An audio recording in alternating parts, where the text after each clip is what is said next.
Well, Spring, it was the night where we were all duped yet again by the Colorado Avalanche as we thought they were going to be coming out in their brand new alternate uniforms, their heritage throwbacks to the blue days of the Quebec Nordiques.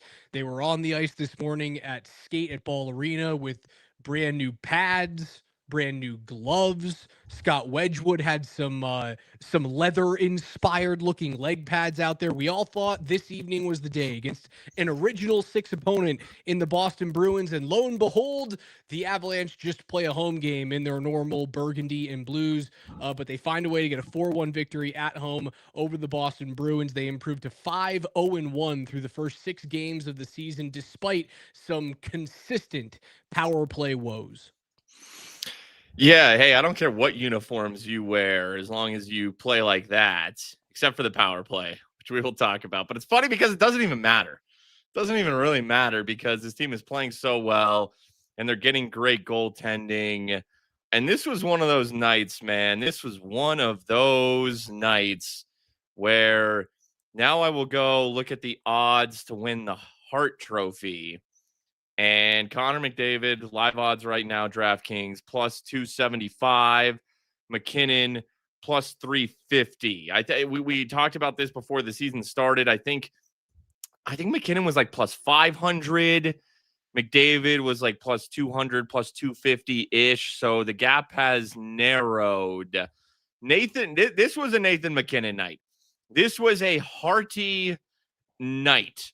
The opening goal that he scores, the goal that ties this at 1, great play by Lehkonen to get him that puck. And then, just smooth to the backhand. You know what's so funny is Nathan McKinnon is terrible in the shootout, but when he has open ice in game action, he is damn near unstoppable. Yeah, it's almost as if he needs to have someone on his back hip in order to finish on either a breakaway or closing one-on-one. Levi asks, is Mac getting 50 or more again this season? He's well on his way. He's shooting the puck as often as he needs to score 50. He looks wonderful as he plays next to Marty Necas. Arturi Lehkonen has looked very good against, or not against, but rather alongside Nathan McKinnon as well. And that has been the story thus far. It has been Nathan McKinnon and the top line have been great. Scott Wedgwood has been absolutely stellar, 1 year removed from being traded for Justus Onanen in a draft pick when he was playing with the Nashville Predators. And a horrible power play. Like the fact that they are 5-0-1 right now, Spring, despite going just 12% through their first 6 games, they are 5-0-1. It's not like they're playing against a bunch of crappy teams. Now, do I think Boston is a playoff team? No. You have heard me say that multiple times already this season and in our preseason show where we previewed everything. I think Boston is a lottery team this year. I don't think they're like San Jose bad. But no, they're not a playoff middle of the team. league. They're just middle. I agree. Lower middle because they won't be a playoff team. I agree. But that's been your story so far. It's been Nate in the top line, Scott Wedgwood being fantastic, and the power play not holding them back somehow. I thought the power play did one good thing today. I liked the zone entry, and the zone entry hasn't been good almost all season. I thought they gained offensive pressure early. And then once they got into the zone, they were forcing passes. McKinnon has done one thing poorly this entire season. I think he is dusting the puck off on the power play way too much. Like he forces stuff through the middle, and when he forces things, it's after like 3 or 4 stick handles for no reason, and then he tries to find this like against the grain skip pass that goes through 2 defenders' sticks into the middle of the ice, where even if the pass gets received, it has to be received and shot within a half a second, or the opportunity isn't actually there. So I don't know what Nate's doing on the power play in terms of his puck distribution. Outside of that, he looks every piece the part of the best player on planet Earth. 2 points for him tonight with the 2 goals. He was a +3, so now he has 10 points on the year. Jack Eichel, William Nylander lead the NHL with 11 points, although that might not be updated because the Golden Knights are in action right now and they're crushing the Flames. I assume Eichel's got at least a point or 2 tonight. But, yeah, I don't see McDavid. Where's McDavid? Because that's the race. That's the race for Hart. It's a 2-man race, and it will be all season long. Nathan McKinnon now with 10 points. McDavid, 7 points. I don't know if that's, I think that's updated. It's always weird when you got a bunch of games on a Saturday night. Either way, 2-man race. Nate, he's going to do this thing. I mean, I don't see him slowing down. He looks fantastic. He might go win another Hart this year. He really might. I think it's a savvy bet, actually, because everyone loves Connor McDavid, but oh my gosh, it wasn't just the 2 goals he scores. He was everywhere. He's distributing. He's a playmaker. Sorry, John Butchergross. Some of the passes he had tonight that didn't result, the passes to Marty Necas, one on a little mini 2-on-1 breakout backhand to Necas that Swayman saves. Another good pass to Necas. Swayman was really good tonight, too. Outside the first 2 shots goalie. on goal, he was great. He's a good goalie. Nathan McKinnon is just, it's unbelievable. He's every bit Connor McDavid, if not more. If not more. It's underrated and it's unheralded across the league. How he looked tonight, and McDavid's amazing, but he looked better than McDavid tonight. That's how good he played tonight. There's a chance that those 2 players, given what is on the schedule this year, those 2 players have a chance to do something that has never been done before, and that is sweep the awards in an Olympic season. Like, I could see both of those players. If Edmonton wins a cup this year, I could see McDavid going Rocket, Hart, Art Ross, Conn Smythe, and then having a chance to be the most valuable player at the Milan Cortina Olympics in February of 2026. If Colorado wins a cup this year, I could see Nathan McKinnon making a run at Richard, Hart, Art Ross, Conn Smythe, best player at the Olympics. And I think they're the only 2 players on planet Earth that have the ability to do that this year. Nobody else can make that claim. Nobody else. It's those 2 guys who have an opportunity to do so.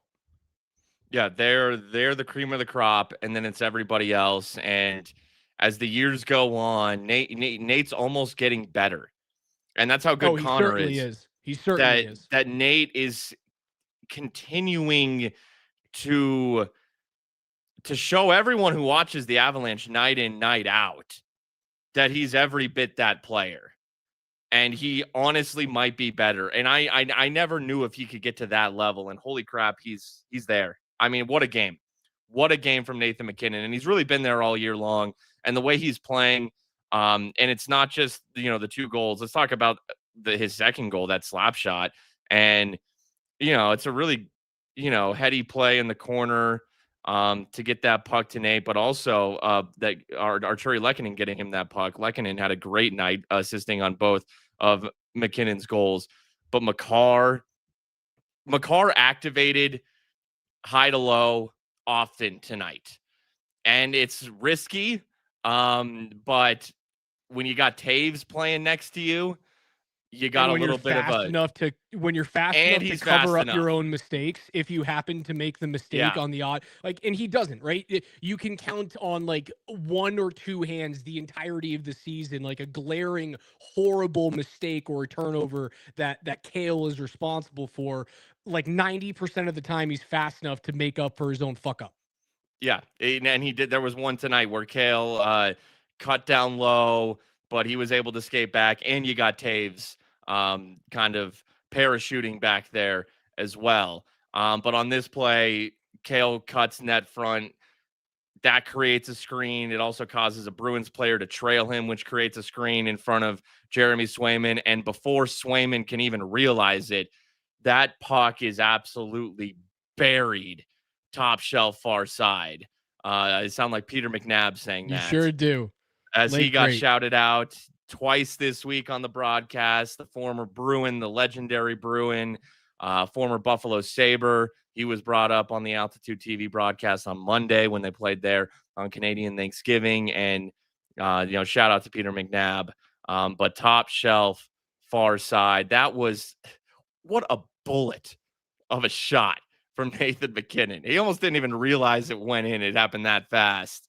What a game. What a game. Let's talk about the power play, man. Let's talk about the power play.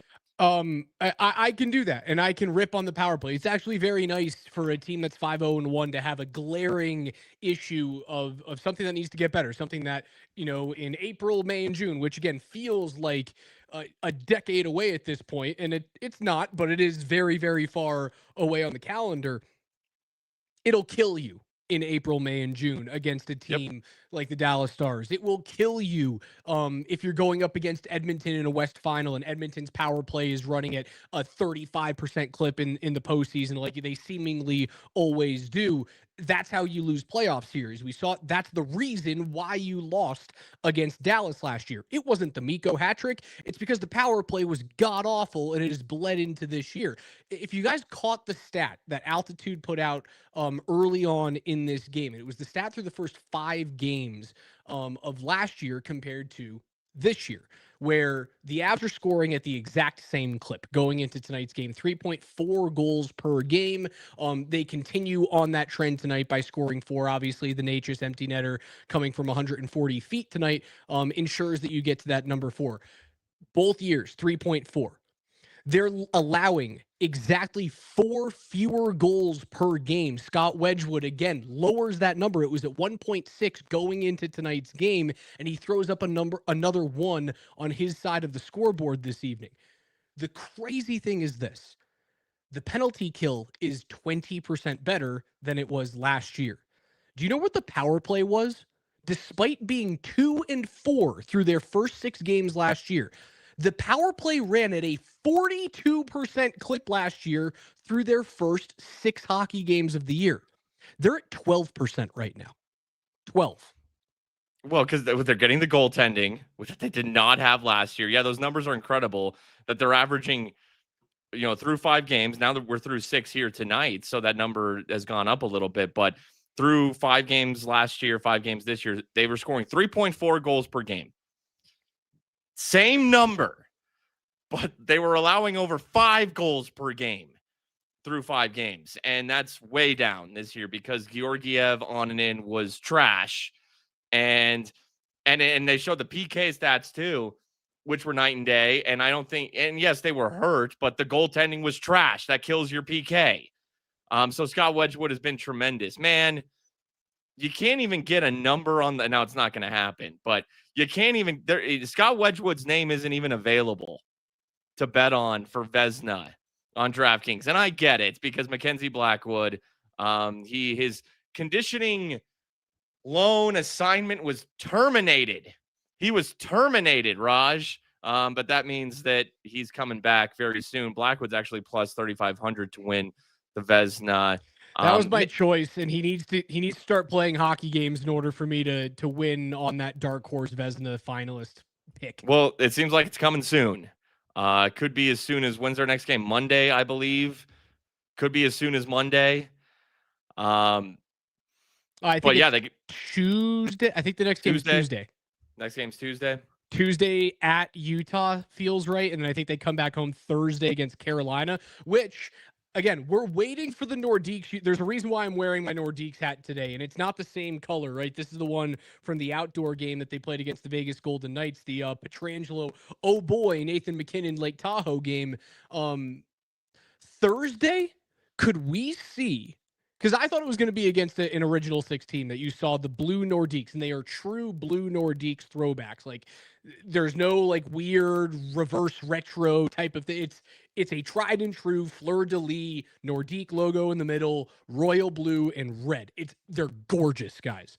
Could we see it Thursday? And maybe they ask Carolina to play in their white Hartford Whaler jerseys, which would be an all-time jersey matchup. It would be. No, that'd be excellent. I can't wait for these jerseys. They are coming. It's obviously a tease. It's a slow burn. It's a slow tease because they're going to be epic, Raj. I distract from the power play talk. I apologize. Maybe the one thing that they need is they need these new jerseys to spark the power play. Well, here's what's going on, okay? Here's what's going on. So tonight, they move Victor Olofsson to PP1, and they take Arturi Lehkonen off of PP1. And Olofsson is on the right wing, which makes perfect sense. At least that's where, he's generally position, barring, a shift in the play. And Brock Nelson is now your slot bumper guy, net front guy. But here's the problem. Well, not necessarily actually, but Brock Nelson now assumes that middle role. And the reason I said not necessarily is here's this. Now, first handful of games in the season, it was really this box and one. Over the past few games, they've started to float Marty Necas net front. And I noticed it a lot tonight. Necas was more so net front. Yeah, it's more of a true umbrella right now. That's what I want. Here's the problem, though. Marty Necas is not good in that role. Yeah, he doesn't thrive there. Watch him. When pucks are thrown towards net, Necas is guessing and stabbing. He looks like in baseball when you're bunting and you're like kind of throwing the bat. No, you're not supposed to throw. It's supposed to be soft hands. You're supposed to feel that in, okay? Raise your body with the bat. How about Landeskog got a brief look on Powerplay 2, one of their 5 power plays tonight, had this nice little tip play on purpose. Now, it was a different type of tip. It was from out wide, but he was trying to tip it back door. I want to say it was Nichushkin who might have been their back door. But yeah, to the backside cut. They missed it by about 2 feet, but it was a really, really creative play. How good is Gabe at those redirects, at those Gabe tips? Needs to be there. He's got those soft hands. Now, if you want to sell me that Gabe's just not ready for those minutes because this is his first full season back in 3 years, I'll buy that all day. I get that. So if Gabe's not ready, put Valeri Nichushkin out there. He can tip pucks. He's big. I love Necas. I'm not taking him off the power play, though. So I agree. I think he's in the wrong spot. If they're going to go to a true umbrella, I don't want to take him off the power play because I think he's too valuable on the zone entry. Like, he is one of the best zone entry players in the entire league. Like, there's a handful of players who can keep up with Nathan MacKinnon stride for stride, and Marty Necas is one of them. And maybe in a straight line, like Necas, I think there's a case to be made that Necas could beat Nate in a straight line race. So that's the reason why I don't want to take him off, because I think he is a zone entry monster, but I don't need him to be net front. He can. I'd even be fine with overloading on right-handed shots at this point, but put Gabe net front. I agree. You've won. Well, that's what they need to do, and the only reason they wouldn't do that is they don't want to overlog him. They don't want to play him too much. They are managing his minutes. But it's the move, and I think it's inevitable. I think that's got it. I'm sure if you were to get into that coaches meeting, that they've talked, that they know that's what this is all trending towards. If he's ready now, do it now. But I don't know if he's ready. I'd like to see Val out there. If he's not, hey, okay, I get what you're saying. Necas and zone entries are valuable on these power plays. And it's tricky because Marty Necas is a great player, but Necas is often, if he's not net front, and that's what they've been doing more in the past couple games, then he's short side low still on Nate's side. And yeah, we talked last season about how Nate was a little trigger shy on the power play. And I theorized how maybe that's because goaltenders were just keying in on that puck goes to Nate on the left side. They're just going to cheat. And Nate is trying to deke him. But I want to see Nate let it loose more. I want to see Nate with more space on that left side. That's where they're playing Necas. It's clogging things up. So you could put Necas in the bumper. Do you want a right-handed shot in that bumper area? Or you could put Necas on the right side? Do you want a right-handed shot on that side? I mean, I'm okay with throwing Necas as a bumper if you're going to utilize it as another one-time option, because there's a few teams that really excel at it. In Colorado, when they do it low in the zone, not when they utilize the bumper high in the zone, when that bumper becomes a player right in the middle of the hash marks rather than at the top of the circles and still in the middle of the ice, they'll try that little Kale flank bumper one-timer. They've tried it a few times. Nichushkin is often a left-handed version of that shot, and Nate is trying to make that pass back up ice when teams overload and overcompensate to try and go cover Nate's one-timer, he'll make that cheeky little one-touch back. It's like a 6-foot pass, and Nichushkin normally hammers that one-time opportunity. Kadri did it really, really well. There was a game, man. So this is years ago. Kadri was a Maple Leaf when this happened. This is pre-COVID. I think it's like 2018, something like this, where Toronto came to Denver and scored like 4 power play goals.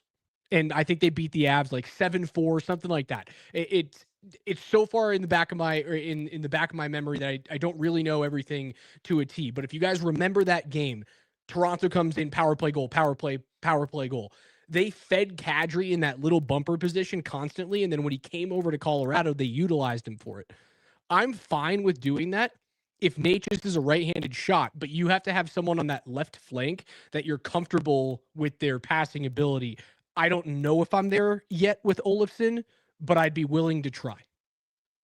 It is. It makes it, because it's all, the hand of shot is so important, and it's easier from the right wing to the middle with the right-handed shot if you were to put Nate just in that role.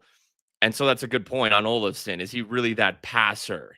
Yumiko could do that.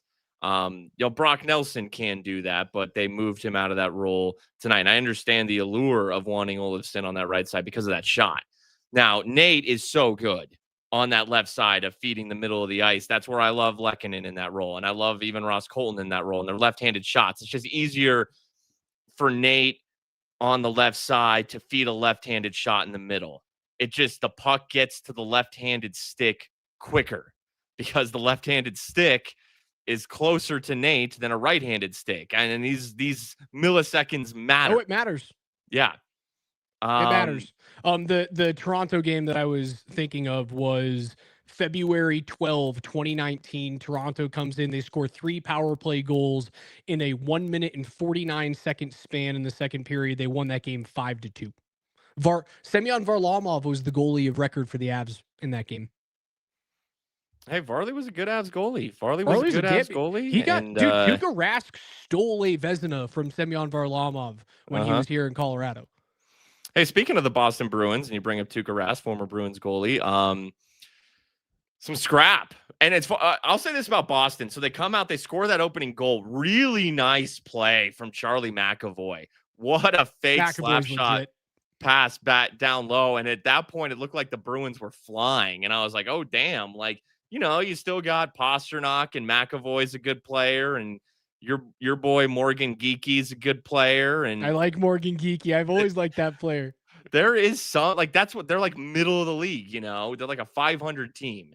But it's like, okay, was this just one of those nights where Boston needs these points, and they're just going to fly and play out of their skis a little bit, knowing that they're going to Utah tomorrow night and they're going to be gassed, at double elevation, back to back. So they look great in the first 3 minutes. Then, the Avs held them to what, like 12 shots on goal overall in this game. I think just 2 in the third period when Boston really needed this thing. So Boston just really slowed down. The Avs were great defensively. And then Boston got chippy. Couple things. Elias Lindholm with that cross check to Marty Necas. Remember when Elias Lindholm was like the belle of the ball for 2 straight trade deadlines and then signed a wild deal with Boston? Everyone's like, what is happening? What are you doing right now, Boston? That was the beginning of the end for the Bruins. I wouldn't have hated him here as a trade deadline acquisition because how much they needed centers. But he was a hot commodity here, and I know they kicked the tires on him. They just couldn't afford the calling price that Calgary wanted. Just hated that cross check. Like, Marty Necas is going up trying to gather a puck with his glove. He's fully exposed, extended, like ribs, or he's off his feet, and that just a nasty cross check right into his ribs. I hated that. Yeah, I hated that too. I see the comment from Guru about Zadorov, and that's the other one that I was going to get to. Hold on. So he goes, I noticed nobody wanted to fight Zadorov, and then he goes over. That's the result of like having the smallest team that needed Keaton Middleton. You want Keaton Middleton on this team? Yikes. Oof. No. I don't believe that the team didn't want to fight Zadorov because he's so big. If you watch Nikita Zadorov play, and play away from Colorado, his days in Vancouver, his days over the past couple of years in Boston, Nikita Zadorov doesn't fight. He never fights. Anytime that he throws a big hit or he gets chippy and someone tries to drop the gloves, he just sits there and holds on. It's not a fight. So there, for me, if I'm an opposing player, I don't drop the gloves because he doesn't do it. Nikita's a bad fighter. He doesn't want to fight. And if you were to do it, all you're doing is tiring yourself out and not getting any punches in. I guess the plus of it is that you won't get punched back. Like you'll just kind of get jostled around a bit. Nikita Zadorov is not a fighter. There's a reason why it didn't happen. It's not because the Avs are shirking their responsibilities or shrinking away from a fight in that situation. It's because Zadorov doesn't fight. Well, and I know he and you know, part of the reason he doesn't fight, and he's a big MFer. We know that, and that's another what's kind of one of my things about what he was doing tonight is, you know, he started his career with the Avs, you know, as a trade from Buffalo, I believe, but you know, he kind of grew up with the Avs in the NHL, and he knows. I forgot about his days with Buffalo. And he so it was even before he runs into Wedgwood, which was out of control almost on purpose. And the reason I really actually think this was on purpose, it was because moments before that, a stoppage of play, he starts jawing with Brock Nelson at the blue line as the whistle's blown and shoves Brock in the face. And then Landeskog comes over and they played together, Zadorov and Landeskog, and Zadorov's just saying like, fuck you. And I think that pissed Zadorov off, even though Zadorov, you shouldn't be Big Z. You shouldn't be shoving Brock Nelson in the face. What are you doing? I think that's what put it in Zadorov's mind. Like, okay, I'm going to go run into your goalie. I'm going to go out of control. And if I lose my edge, and I know he had a body on him, but come on, you watch that play. He knew what he was doing. It was a reckless play. It was penalized properly. I just don't think. I do believe that players are heady and they know. There's. It's funny. Barstool made a second hockey podcast off of a very common hockey term. And it's about reading the game notes. Like if you don't read the game notes, you don't know who you're playing against. NHL players know exactly who they're on the ice against, know exactly the tendencies that those players have. I firmly believe that everyone on the ice saw that it was Nikita Zadorov going into their own goaltender and realized I'm not going to get a fight out of this. The more physical things that were happening around there were not Nikita Zadorov focused. Like the more physical nature of the post play scrum was happening around Mikey Eisman.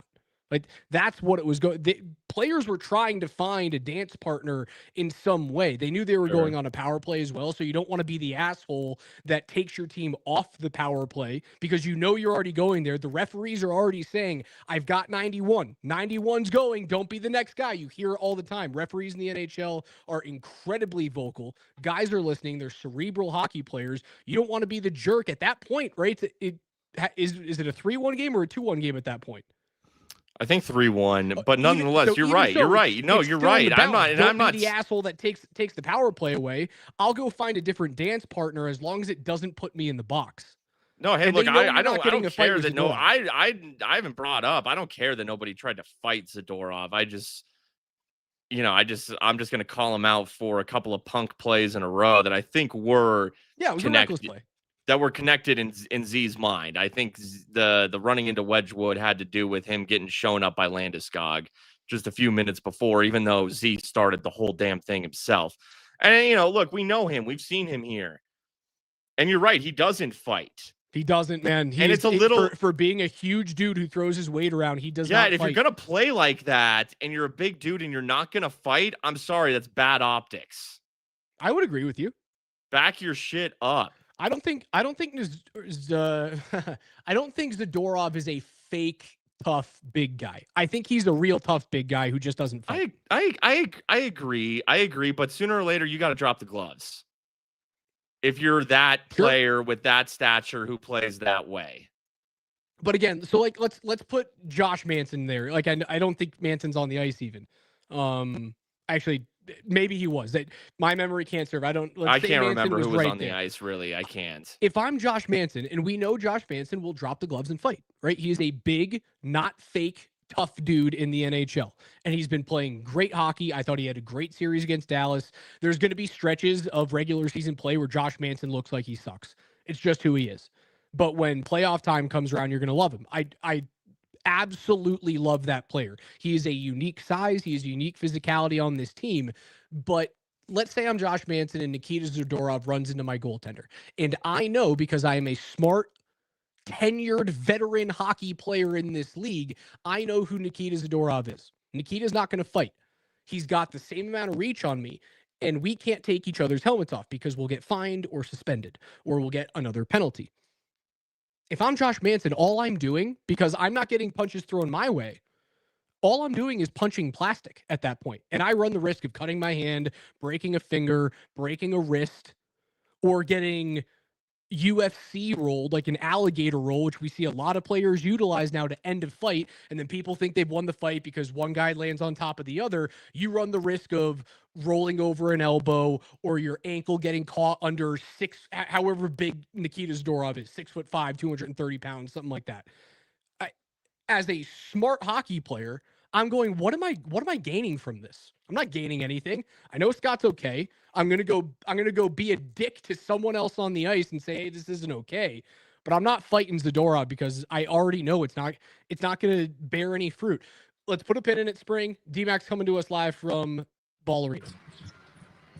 Hey guys, D-Mac. Great to see you. Nice win by the Avalanche tonight, and the vibe with Jared Bednar afterwards was you need to make hay when the sun shines.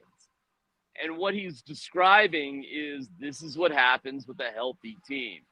And to reflect upon last year is just simply to say, we weren't healthy really at any point, not really. And then you obviously had inadequate goalie play and a terrible start where they just had to just come from behind the whole season long, it felt like. But this is what it looks like with a really good hockey team that has unbelievable health. Gabe Landeskog said afterwards, we're not even close to playing as good as we can. I mean, let's face it, the power play has been abysmal. Can you imagine what this team would look like if the power play was any good right now? And I didn't really hear people booing the power play, as Nathan McKinnon sort of referred to last time. But then again, there wasn't much of a vibe from the Chowderheads in here either. They had the lead, and Bartikov actually gave up that goal. That was his first shift ever in the NHL. Welcome to the NHL there, young man. And, was on the ice. But Bednar said that, hey, listen, he needs time, and he played fine after that, and, okay. But what you have here with a 5-0-1 start, and let's start doing some research into the best starts points-wise, I guess, for the Avs of all time, and we're starting to have that conversation, is a healthy team that's not even playing up to its potential. How scary is that? So they're happy with how they're playing. Wedgwood said that, Wedgwood's been sublime, and Wedgwood said that he's been working on not only what he's doing physically, but mentally. He's been working with coaches in terms of being locked in and focused, and getting to play 6 games in a row and playing this well can't do anything but positive things for his confidence. So I'll send it back to you guys, but just to let you know, the message here from behind the scenes was a healthy team is a good team, and there's rainbows and puppy dogs when the sun shines, and there's hay in the barn. Something like that. Back to you. That's D-Mac live from Ball Arena. Spring, he mentioned the best starts in Avalanche history, which we are expecting this team to be among, right? The 2000-2001 Stanley Cup championship team started 9-0-2. Yeah, and I think I was just trying to look at it, but ESPN's schedule, when I had it wouldn't let me go back to the season after the Cup, the season that they won. Let me see if I can pull it up here real quick. So that would have been 01-02. They got off to a great start that year, if my memory serves me correctly. And then a few years ago, they had another really good one as well. But yeah, 5-0-1. 23-24, they started off 6-0. 23-24. Yep. Let's see. 01-02. Let's see what they did here. Their best seasons, as you look that up right now, 2000, 2001, 9-0-2, 2019, 2020, they started off 7-0-1. 85-86 as the Quebec Nordiques, they were 7-0-0. Their second full season in Colorado in 97-98, they were 5-0-2. The aforementioned 23-24 team started off 6-0, as did the Central Division Championship team in 2013-14, as they went 6-0-0. And then 94-95, the final year in Quebec, before they made the trek over here to the Mile High City, started off 5-0-0. And now you have this year at 5-0-1 through the first 6 games played. All right, well, there you go. There you go. Yeah, and man, in Utah on Tuesday night, and look, that was a close one. What was that 2-1? Was that the final in that game? 2-1. The other night, when they hosted the Mammoth, their home opener. So that was just a 2-1 game, and now you're going to be in Utah's building, and they're a solid team. So that's a tough one. That's a tough one, but maybe Mackenzie Blackwood's back, and even if he's not, screw it, man. That Scott Wedgwood save off of the block shot in front, and then the rebound to I can't even remember the Bruins player, but he was shocked. I want to say it was Beecher. It might have been Beecher, but he was shocked when Wedgwood sprawled and made that glove save. He also had a really calm, cool, and collected glove save in the first half of this game from a short angle left side. Short side off the hash mark. It was a grade A scoring opportunity, man.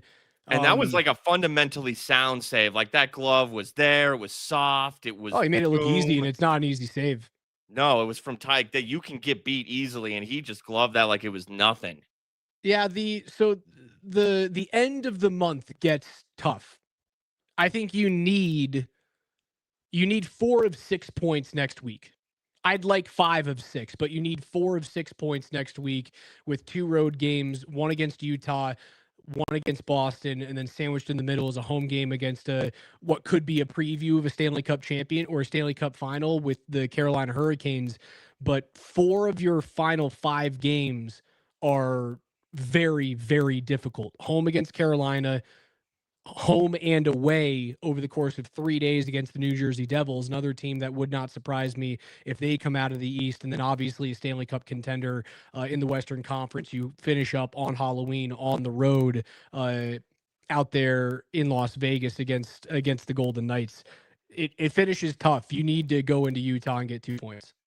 And like I said, and we talked about it after the home opener, Utah's solid. I'd actually say top to bottom, complete roster-wise, it's a good team. They're better than Boston. And that's not saying nothing nowadays. Boston's weaker, but still, like Utah is, I think, like above that level. You saw what they did to Boston, though, tonight. I think Boston's like a 10 or 11 seed in the East, and I think Utah is fighting for an 8. A 9 or a 10 fighting for an 8. I agree. But I have them getting in as the wild card 2 team this year because I think just the vibes around the team name and the jersey and the stadium and all that stuff kind of, you saw what it did to Seattle. Sure. And hey, a good thing here is, I thought maybe it was Monday. No, it's Tuesday night. So it's an extra night off. You get Sunday, Monday off. You play Tuesday. That's good news. That extra night, I mean, those come in handy. When you get an extra night, take advantage of it. And then the fact that the Hurricanes are the team coming to town on Thursday night, they're the lone undefeated team in the league at 5-0-0. I'd like the Avs to be 6-0-1 for that one. That makes that an even bigger money matchup, a possible Cup final preview. And if there was ever a team, you're dying to lose eventually. Everyone loses eventually. Colorado's that team that could hand Carolina their first loss of the year. Dude, they're complete. They're a really good team. I think their goaltending still like a little bit suspect, but solid defensive core. They're deep through the middle of the ice. They still don't have that. They still don't have that guy who's going to score 100 points and scare the living crap out of me in a playoff series, though. Yep. And until they get that guy, no Makar, it's going to be Rantanen. Like you don't have that guy. And speaking of Rantanen, who's kind of the final part of this little threesome, this menage a trois between the Avs, Hurricanes, and the Stars.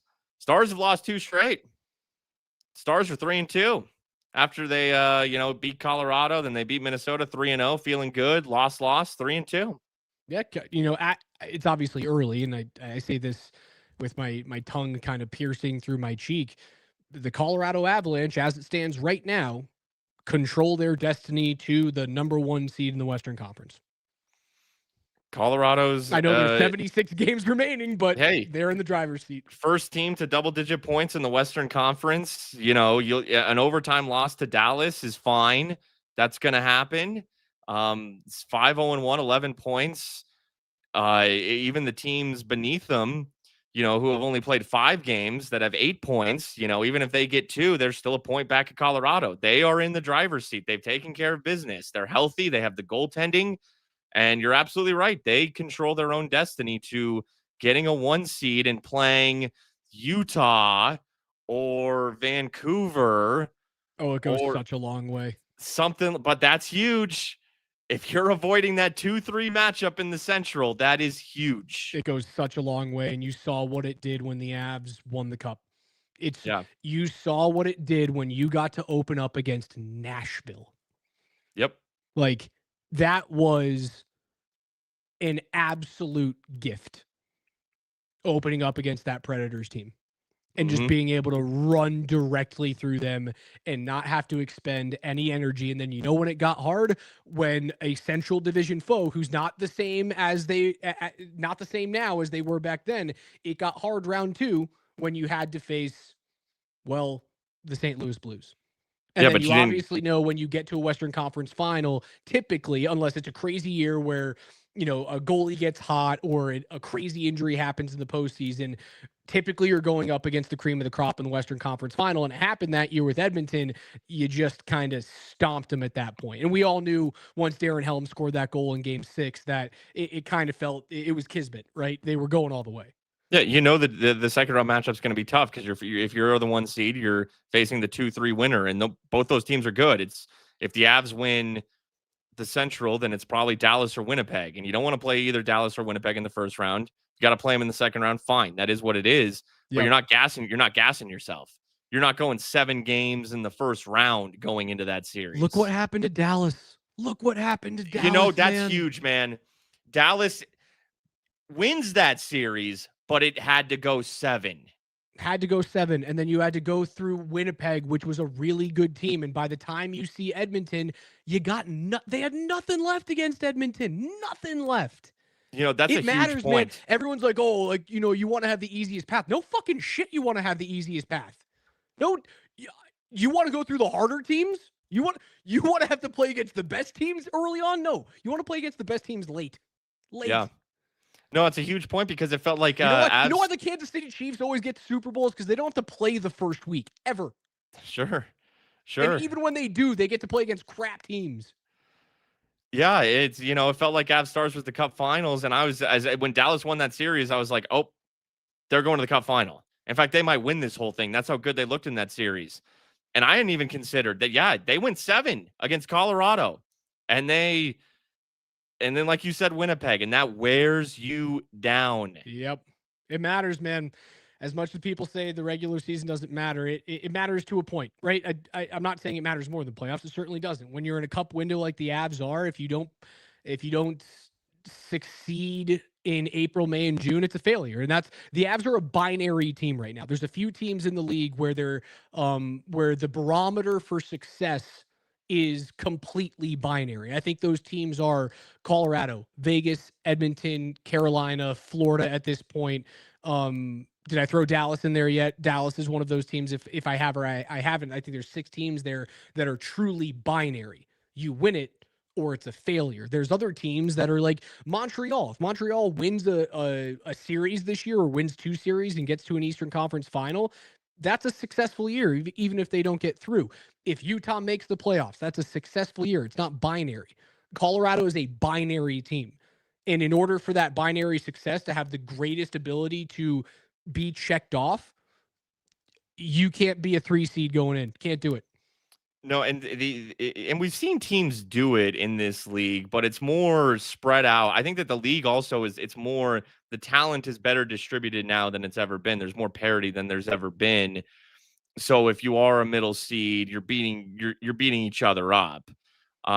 There is a bigger discrepancy between a 1 and an 8 seed, and it's the NHL and it's the NBA. It's these 7-game series in these physical sports. And I know that basketball is not hard hitting like hockey, but those dudes' legs go through the ringer. Yep. Like it gasses you out. Those are these 7-game series. It's a different beast. Like, look at the Dodgers in Major League Baseball right now. Okay, they had to play in the wild card round against the Cincinnati Reds. Fine, whatever. They're the road seed in the Brewers series. Fine, whatever. Because it's baseball. You know, I love baseball. When you have a mythical creature playing, and for when you have Shohei Ohtani, like that is, dude, that's a game. Those 2 games that we got to see last night were sensational. Unreal. The Mariners theatrics with Cal Raleigh hitting his 4th homer of the postseason that barely clears the wall, and then they get Eugenio Suarez back from, is it Diamondback, right? Eugenio Suarez. Yeah. They get him right before the trade deadline. He comes in, no outs. He hits a grand slam that was a no doubter. The theater there in Seattle was unbelievable. And then we get treated to a game. The Shohei Ohtani game is a game that will be talked about in the next century, where you'll have kids going, that didn't really happen. Like, remember growing up, you hear all about these mythical games. The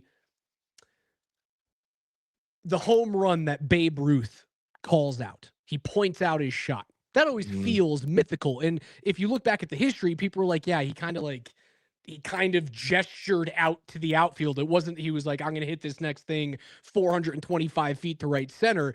It became a myth. In the next century, people will be talking about the Shohei Ohtani game as though it was a myth. As on 10 strikeouts, 3 home runs, 10 strikeouts pitching. You know, he didn't come to the bat. He didn't come to the plate 13 times and strike out 10 times, but then hit 3 bombs. No, that dude. What a game. Pitched and struck out 10 and hit 3 bombs offensively. And I'm watching Michigan, Washington, big noon game of the week. Klatt and Gus Johnson are talking about in the 3rd quarter, because it was incredible. It's more important, right? It's a closeout game. It's at home. The homers that he hit were towering too. They weren't just little right field Yankee Stadium. He hit one out of Chavez Ravine. Like, it doesn't happen. Those things don't exist. There's nothing like watching all-time talents. Now, Ohtani's on a different level from like everybody else. Jokic is in that class, but I don't even know if I can put Jokic on Ohtani tier, because some people don't understand it. You do. A lot of people listening do. I do. 10 strikeouts in an NLCS and 3 bombs at the plate is, I mean, that's just, no. You're not supposed to do. Even Jokic, who I love and I rave over, like, that is not even that. But in terms of just generational awesome talents, and while Shohei's in this league of his own, you know, Jokic, McKinnon, Makar, it's just an absolute treat. It is. I can't wait. Dude, I can't wait till the playoffs. I can't wait till the Olympics. It feels as though we continue to get spoiled out here. And, it does feel like this core is 1 cup shy of where they should be at this point. It's very clearly not over. Like, their championship window is still very much wide open. I don't find it closing right now. They need to get another. Don't get me wrong. Like, you need to have a second championship with McKinnon and Makar to go, all right, that's it. Even if it ends at 2, I'd be okay with it. Because then I look at Sidney Crosby and I go, he got 3. You want as many as Sid or more than Sid? You're at that point, you're kind of getting greedy. But they do need a second one. I just feel as though it is not at the end of their rope. I still think they're squarely in the middle of it, and I see another 3 to 5 seasons of both, like, the Nuggets and the Avs being in this. Yeah, they're binary. Both of those teams are binary. They have a 5-year binary championship window. I was a little miffed, even though Dallas was so good, and it was their home ice in Game 7. Like, man, I love that Avs roster going into that series. Are they missing something? Were they something I didn't know? But now I think there is something to be said for,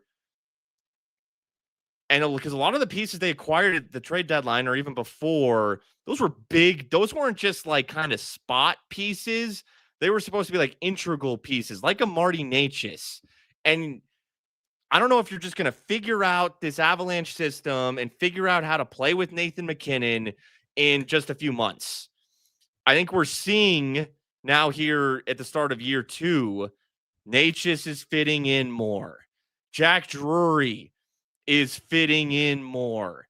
I think we'll see that happen with Brock Nelson as well. I think there's a long play with those moves from last year's trade deadline. It's only going to get better. They're only going to fit in with this team more. Burns fits like a glove too. Holy smokes, is he a good hockey player when you don't have to play him 24 minutes a night? That dude at 39 years old is playing north of 20 minutes a night in Carolina, which is absolutely insane. And you get to stick him on your third pair, and you're not playing him sheltered minutes, you're playing him proper situations. He covers a ton of ice. He's not overly physical. He's actually like, the analytics will tell you Brent Burns is not like a physical defenseman. He just covers areas. And he gets shots through. He had this shot from the right. He had a wrist shot from the right point, like the third period. And I think it deflected off of a Bruins defenseman's arm and it went off the crossbar.